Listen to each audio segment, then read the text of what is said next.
And so the first day, to prove that I like skiing, I had to hike up the ski mountain and ski down, and hike up the ski hill and ski down. It's really good when you're 6 years old, but it gets you ready for things like Taos, Texaco when you're 13. So I had to hike up and prove to him. So the next day, he buys me a pass, a half-day pass for the rope tow. So I go put on these skis, ski over the rope tow, and ski up to the rope tow and grab it. And go fumbling down. So finally I start to realize, okay, I come up to the rope tow, I grab the rope tow, because it's so much higher than me, because the wheel's back here. And then as I work my way up, and it slowly gets too heavy, I set it on the side of my boot and get the rest of the way up to the rope tow. But there's something really cool about that, of the importance to have some sort of carrot, some sort of rope tow that helps me get up the mountain, called life. And so I have to have a goal. I need something that helps me. The hard part is when I have a goal, my brain connects to that goal, and I am going to play God on my path, and I am going to reach that goal. And the trick, and here's where I say faith, is to come back and be like, okay, I have my goal. And in that goal, now I'm doing one step at a time, running it through my true identity, which also, by the way, could be my higher power because the chapel is within. Run it through there and make my next decision. So Golden Willow Retreat was supposed to be a retreat center for kids in loss. Thank goodness it's not. I would not be married to Marcella. The 1 year we did the chapel and had the 10, 12-year-olds out there, every night I got to hear, why are there boogers on the wall every day? Why does something blow up in the microwave every day? How can you walk through a screen door every day? So in other words, it started with that idea, and then going back to this, I could get overwhelmed, I could do these pieces, and it's what it is today. And I'm grateful for what it is today, and I can't tell you what it will be in 5 years from now. Because then I'm grasping on, and then I'm playing God on my own path, rather than being a co-creator with my higher power, who is understanding me. So this opened up a place for me to have the fuel to start to work with this, and when my brain all of a sudden goes, oh, there's no God out there, I go, okay, there's 4 or 5 words on the board. There's your higher power. I can't pray, I can't, okay, I can always pray to Carrie and Amy, and they can get the rest of the way. Excuse me. So, what I found in that is by being present, but also being very human, realizing I have to think about where I'm going next, but then coming back to this present place, I don't have to understand or get overwhelmed with what's out there, because it's not here. Now, growing up in Taos is like, zen out, dude. Be present. That doesn't quite work, but also is like, I've got all this hypervigilance going on, and being present, I think I'm about to get stabbed, and also this brain wants to do something, and so I realized it was more than just being present. It's also being present in what's my mission. And when I did my work on finding a mission, just like so often, really my mission is to try to help hand people flashlights when they find themselves in the dark. Not even what they do with the flashlight. And so from there, I can then back up to, and what is my next step? Well, for some reason, there's about 6 different people in this room who somehow this little talk came up, so what's my next step? Okay, I'm going to give that talk. Shit, I'm kind of scared, because usually that's my intimate underwear drawer talk. Oh well, okay. So when am I going to give it? Well, maybe I could give it in about 5 years. Well, Ted, I'm leaving on this day. Well, Ted, I'm getting back on this day. Oh shit, okay, that's when I've got to give the talk. And there's the next step. And then there's the next step. And then it can manifest into, Genevieve's already got it written as a whole new master's thesis. or a book. And Eric and I have a whole other book going on. So, but then we come back to this step and this step. And it can drive a lot of people crazy. But Annette's learned how to work with me and realize I can go 5 steps out and I'm going to come back to this step. I'm going to go 5 steps out and then I'm going to come back to this step. And so all of a sudden, thanks to Kayla, on a lot of levels, and me, on our end, we were able to help people in the midst of an avalanche where people had died and be able to give support rather than just flip out ourselves. And help find a way to get a helicopter landed because there's no keys in the bus. And all these different other pieces because, okay, what's the next step? Kayla, I was coming up to give a talk. I need a hat. Kayla, I can do that step. We need food, we need water. And these pieces, so all of a sudden, a team could come together, each doing their step in the present with the hope that it might be able to support people that were in a very difficult space. And that gives me trust to be able to do that every day, because I happen to live in kind of a mogully, rocky ski area, and I'm not talking about Taos Ski Valley, I'm talking about my life. And so that's how I can stay in a place of serenity, knowing that these guys are going to act up. I'm going to see, hear, and value them. That will help me heal past wounds, let me get back to here and be of service, which feeds my passion of being service to people in healthy ways. So some people might have a different God. I actually have no definition for my God. I always hated that in treatment centers. And that's why people like me as their spiritual care counselor, because I didn't make them come up with what is their God. Because that's bigger than my little brain. But I can come from here and use this vehicle to connect to something bigger than me. And then this world doesn't seem so daunting. Even if the spouse has died. Even if my children have died. Even if everything I think is the definition of me has been taken away. Yes, I will grieve, but I also know somehow I'm going to redefine myself. And it doesn't mean it doesn't still suck. And I can be an addict, and it can still suck that I'm sober, and totally love how it opens me up to potentiality in my sober state. And so we walk with those dualities, and if I'm coming from a healthy place in that second, I can parent. So I'm coming from here rather than any of these guys. And then I learn the underpinnings, the tools that help me.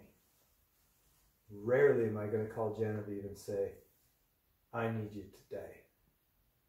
But if I did, I know she's there if it fits in her hierarchy. So I make sure I have more than one Genevieve as well. But then that underpinning is there, so also the connection with other people can help hold not only me and my higher power. It might take me the guts of having a higher power to call Genevieve and say, I need you today. And the rest of you as well. So there's the piece that we're working with. I just want to bounce into this for just a second because I wrote it on here. Wherever we have emotional escalation or emotional dysregulation, which can come happy, sad, in between, and all the rest, we have cognitive de-escalation. So my brain starts to shut down whenever I have emotionality. It's just the way it is. I always thought it was interesting when if someone who's 14 or something gets pregnant and they go, "What were you thinking?" And I was like, they weren't. There was high emotionality, which means cognitive function went way down, and they were in the fight, flight, freeze, or fornicate mode of their brain. But I don't do that to parents. But this happens all the time. But if I can be aware of it, one of our larger pieces of where our brain gets dysregulated is around anger. I happen to not be a therapist that says, and what's underneath that anger? I can. And then they can always say fear. And I say, okay, and abandonment and death. Okay, cool. So, but anger is one of that we really are caught in today's world. And part of it's because we're doing an enormous protest that this world could be so much better. And maybe it could be here for our grandkids. And so, anger is there. When anger moves to resentment, that's where I start moving to these guys. So I have an anger. Anger means something scared me. Resentment, now I start building the picket fence because I have every right to be pissed off. And I start doing the garden within here. And it's right on, and I deserve to be here. But really I'm sitting there drinking the anger, saying, you die, bitch. But I'm drinking the poison. So resentment is when I start to justify and validate my discomfort that I own. No one else owns it. May have been caused by X, Y, and Z, but I'm owning it. Okay? Resentment moves down to rage. Rage, now my frontal lobe is shutting down. From levels of domestic violence, all these different pieces. Some rage, now all my inhibitors are shutting down, all of my kumbaya, all of my emotional intelligence, all those different pieces are shutting down. And I'm going into my crocodile brain, which leads to violence. And here's a piece I didn't ever think of. Violence is to self, others, and things. I never thought of violence to myself. There's that bully attacking the scared child. And it can happen silently, verbally, physically, psychically, cyberly, and any other Lee you want to throw in there, except for Lee Backer. Okay, so any of these is violent. So I use this as a teacher too. In my perfect, wonderful world that I've never lived in, if I have anger more than 24 hours, I know it's moved into resentment. I'm going to give myself about 48 to maybe 80 hours. Because I'm just not going to get to it. Because I'm going too fast. It's going to take that long to slow down the wheels just to realize it's there. And I don't mind that, so it doesn't bother me. So I give myself a lot of time. But 24 to 48 hours for most people, if I'm still holding on to anger, I've moved it into resentment. Okay? These two are my big teachers that can be my gauge for these guys. Anger means something. Anger is just anger. It's just another emotion. A rock hits the windshield and I'm all pissed off at Susana Martinez because she cut a bunch of stuff out of the budget and she didn't grind up the rocks as small for the sand on the road. Cabrona! Yeah. Okay. But then I go get my window fixed and... okay. If I've now moved that into another area, now that's telling me I have work to do. Resentment means now I'm owning this piece and it's now toxic to me, so what action can I take? If that was a true story, maybe I start a petition, it would help. Susanna's gone, but maybe our new governor would be able to listen to me a little bit more, or maybe I find out and I do a little bit more research and the rocks weren't ground up any differently than they have in the last 40 years. Okay? So I do the work around resentment so that I don't fall back down into these areas that doesn't serve anybody and removes me from my true identity. So these are my big teachers. Now, most of the time, I'll use it. Anger, if I'm angry at Ashley, most of the time my resentment towards her is actually because I'm angry at myself because I didn't have clear boundaries. And so I'm so pissed at me that I'm doing an external source. So this fits right into relapse prevention. Because once I go to an external source for my recovery, it means I'm looking for an external rescuer for that recovery, which means that's not an internal process, which means I'm going to relapse emotionally, addictively, whichever direction my survival skills happen to be. So remembering that, then I don't beat myself up. It's, oh, what can I do about this? Oh, I told Ashley she could walk into my office at any time. Ashley, you know, when I have a client, you can't just come walking into my office because it disrupts the sanctity that I believe in so much with one-on-one therapy. So I bring my boundaries here. Most boundaries are broken because I open the gate. Now, if Ashley continues, then I might have to go, Ashley, you're not allowed in my room when I'm there. That'd be a real trip, especially from Ashley. I'd be so shocked, I'd probably be my scared child. Because that's not Ashley's room. Crying. So I might have to say, hey, I need to reestablish this boundary. And then I come back to here, because then I can't say, yeah, you know, I reestablished the boundary, but still, you know, I know the candy's in my room, so just sneak in quietly. So I've reopened that door. So I can work with these areas. And then some things I have to surrender to. So let's say I happen to not be enjoying our political atmosphere right now within our country. Okay, I'm today not going to go to DC. I'm not. And I'm not going to go have a talk with our president and say, dude, you need to hear the true identity talk. Okay? So I bring it back to, but what can I do? Okay, I can keep working with kids. I want to keep working with kids because the kids might give us a chance. I want to help people that are in mental distress for whatever reason. And I want to keep working with this thing called addiction because it is the cancer that is killing our society. So I can do that. So then I come back to my steps. And so that's how I keep sanity. And I listen to CNN for 5 minutes in the morning so I have some clue what might come into my office. And the rest I read certain things of data so that I have some information for me, as well as because I have to have some clue of what might be coming into my office that day so I can be a professional. And the rest I'm going to put on some cool music. And when I get home, I'm going to watch True Detective. And with all those screwed up people, I don't have to take care of them.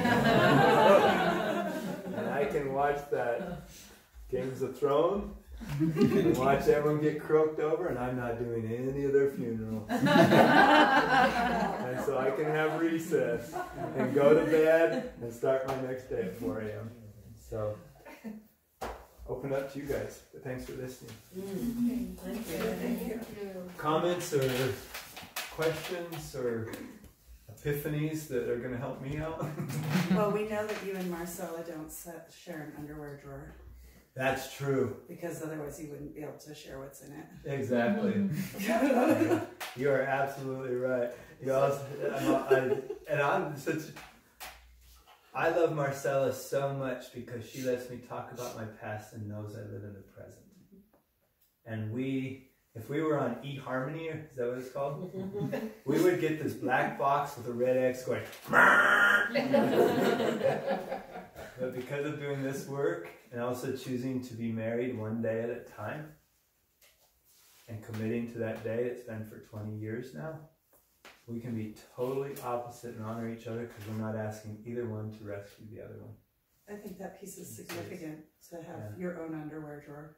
I do too. As far as, you know, this stuff. And especially since I leave at 4 in the morning and I get my underwear and t-shirt then, I might be pretty uncomfortable so I was wearing her underwear all day without That's why it's good you have a flashlight, you know, collection of flashlights. That would be a little tough. But yes, you're right. Genevieve. I do have a question. Good.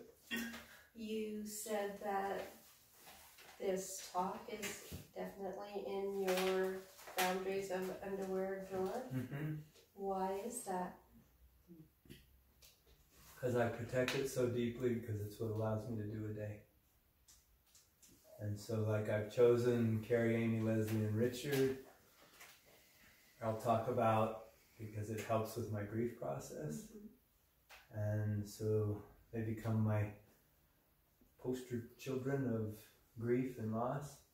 And there's other things that I want to hold so closely because I don't want to lose me. And so that's just discernment and choosing. And so this is starting to play with, can that come out of the underwear drawer and still stay as passionate to me, or will it maybe lose its passion? Okay.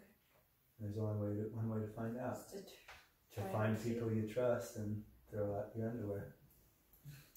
Luckily, I streaked a lot in 5th grade. But that's why.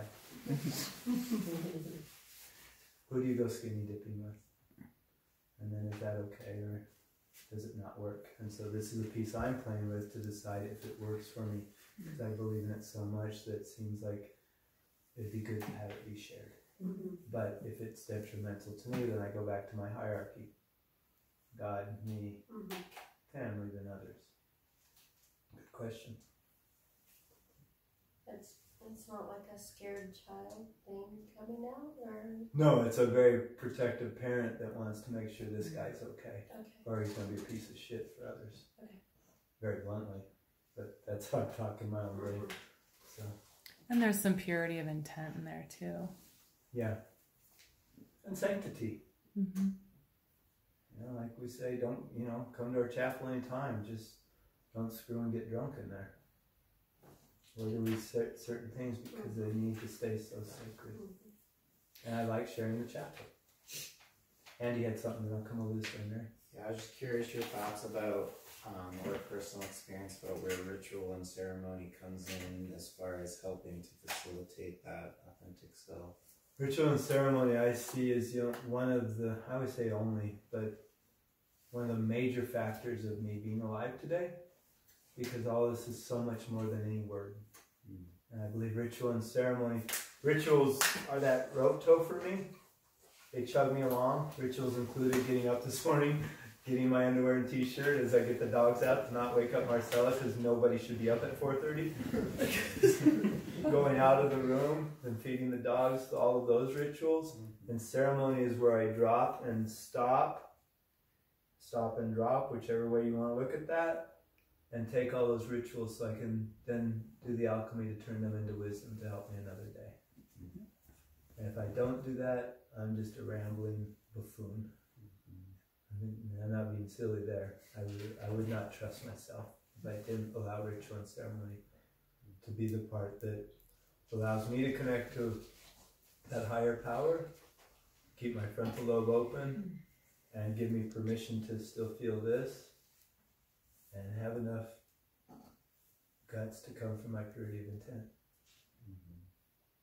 I will, as a professional, sometimes get caught in situations that are really gnarly, and there I need to be X, Y, and Z, but I will promise myself the minute I'm out of there, I will go do my ceremony for me. So one, I'm showing up for the role I've been hired or chosen to be in, but then I promise myself I will go and take care of this within me. Thanks. Thank you. Mary, you had something, I think. Yeah, spiritual seekers, Uh-huh. a seeker. I understand everything else, but that's still, what does that mean to you, that you're a spiritual seeker? I think humans are the most freakiest, trippiest, incredible animals, and so it's one of the better places to find that for me. Without disclosing too much, you might find it more with your dogs, and I'm not dissing you. No, that's okay. And so I'm very interested in the energy that's in between two things that have skin that's made us decide to still commune. And that's what I see as spirituality. And why... So interested in humankind, kind of, you could say it like that too. Yeah, but also interested in why does the dog stay loyal? And what, for me, spirituality is connection. Okay. Whatever that connection is. I mean, there are about 14 elk up on El Salto Hill that actually look disgusted every time I go try to chase them down. Like, oh shit, Ted's back. But there's also a certain connection, and maybe it's only me, but somehow I keep showing up. And they've even played different games with me of how they try to separate and go on the pieces of the hill. And so even that connection, a connection to nature.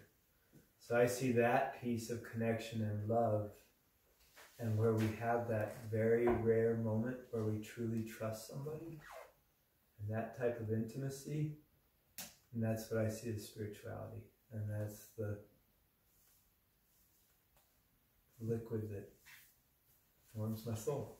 So that's how I see seeking for spirituality. Not a God, not a certain book. Connections. Connection.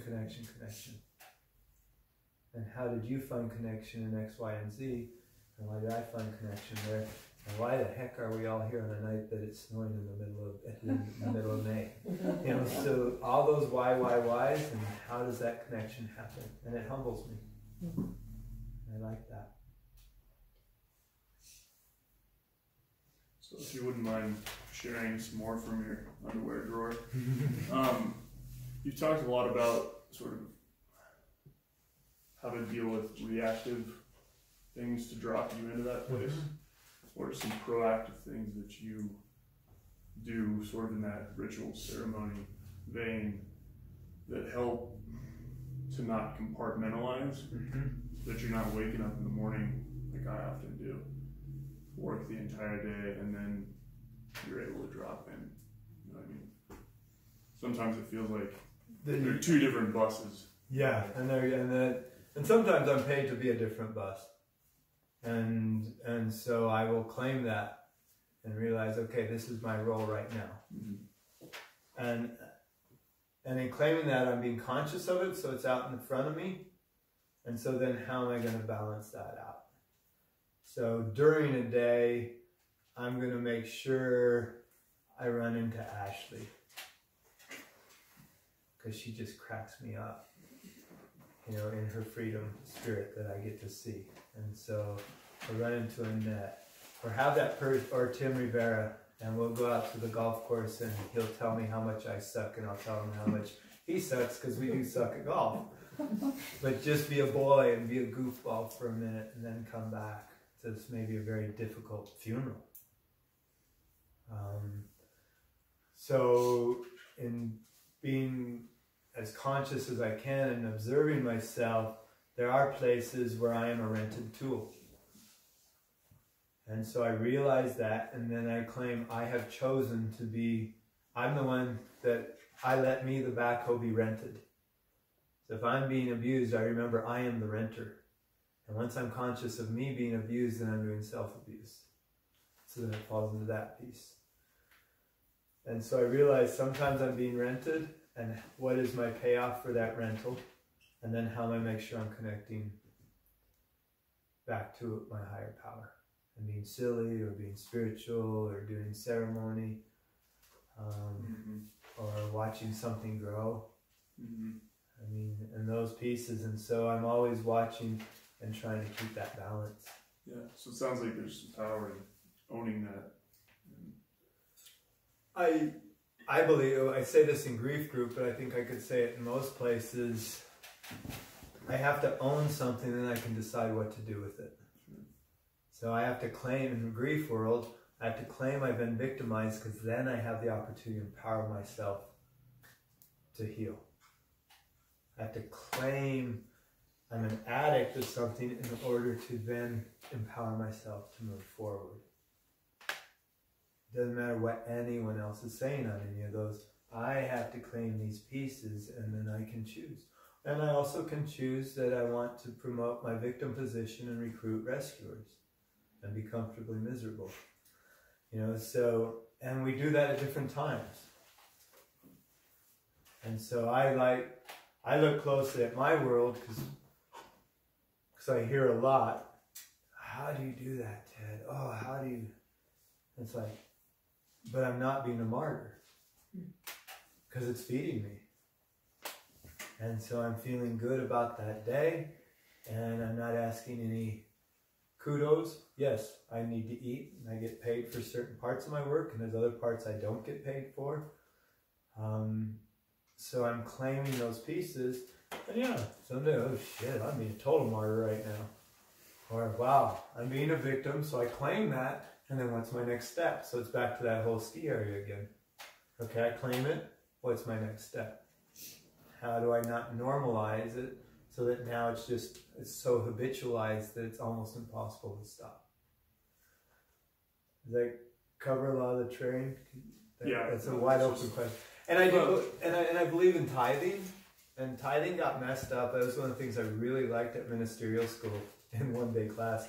It's a 3-year program, but when one of the classes on tithing was looking at tithing financially, where am I putting money that can also support me, that's supporting someone else right now?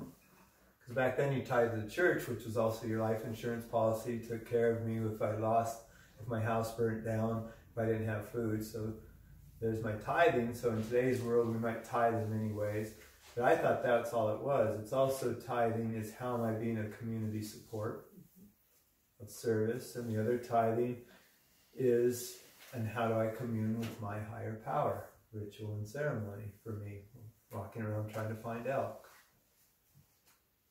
And so those 3 also help me keep these other pieces in balance in a world that, yes, some days we are doing something so there's food on the table. I see that as a divine peace too.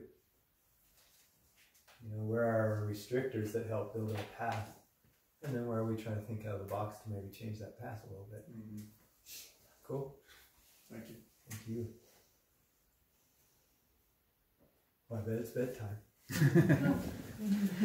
I have 17 minutes to be in my bed. But like when I'm all jacked up.